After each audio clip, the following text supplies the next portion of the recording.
in the late 50s, Alma and I were the caretakers of the cemetery in Providence. How many of you know Alma Leonhardt, mayor of Providence for 3 terms? Okay, we got a couple. Everything I say tonight was his fault. So, the Providence Cemetery had a little bit of a reputation then. Gary will remember, he used to take girls over there. We had what we called the Bloody Post. It was a white post. Alma and I had painted it white. Then we dripped red paint on top of it. And I'd like to say Grandpa told us to do that, but not Alma. Anyhow, it became very famous, and Gary, you probably got some hugs out of that post, didn't you? Yeah, okay. Yeah, it's not about the bloody post tonight. I'm going to talk about grave digging. Any of you remember the Spud Nut shop down South Main? Okay. Heavenly Spud Nuts. Not about that either tonight. We were down the Spud Nut shop one night, and one of our friends had his sister and 2 other girls with him, and then a kid from Logan. And we pull him aside and says, listen, we've got an open grave up in the Providence Cemetery. We dug them by hand back then, pick and shovel, and we got $12.50 each out of it. That was a job. So we had that open grave. We told them to bring those girls up in about 20 minutes, and we gave them a scare. So we went up to the cemetery, and Alma got behind a bush and took his white shirt off, and I ended up in the grave. So you ask yourself whose idea it was, me in the grave. Anyhow, I got down in the grave, and it's spooky. Even if you've dug the grave, it's spooky. And I'm down there, and we're talking a little bit back and forth, and waiting. It probably only 10, 15 minutes, but it seemed like a day and a half down in that grave.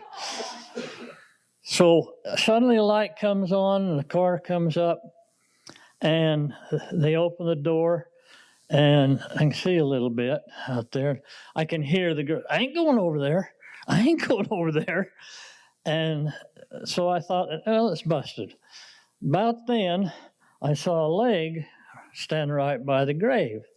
I thought, well, we'll retrieve this. And so I reached up out of the grave and grabbed the leg. It was a kid from Logan. He was gone. Now, I don't know if he knew I was going to be there or not, but he was gone. And I honestly don't remember him ever coming back. He may have, but I don't remember for sure. Anyhow, I quickly climbed out of the grave, yelling and hollering. Alma comes around with his white shirt, and there's 2 girls standing there temporarily. One just plop, passed out. Let me tell you, Judy, and Ann, that were her names. Judy was a scrapper. In fact, Alma and I were a little indecisive about whether we would even try to scare her, because there's danger. She might whip us. You remember Judy? Anyhow, we were uneasy about it. Luck would have it, Judy's the one that passed out. The other Judy is just standing there jumping up and down, just screaming. It was delicious. Anyhow, I got out of the grave and we were standing there. They were chuckling a little, we were laughing. And I looked over at the car and Ann was still in the car. You remember the old 2 doors where you'd have to push the seat up to get out? Okay, that's the kind of car there was there. And I just walked over there. I was laughing. Come on over, Ann, and laugh. Let's just have a little fun. She's just like this. I get right over there and I get a hold of the seat, try to pull it. She's got it. She is in total shock. Anyhow, we finally talk her down and get her back to the grave. We're laughing. They're standing more like this. And it's still a little uneasy at that grave. A guy came out of it.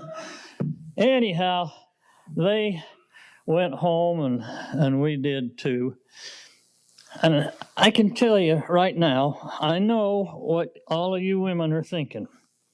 You're thinking to yourself, what a dirty, rotten, stinking thing to do those young girls. And every one of you guys are thinking, wow, that is cool. Thank you.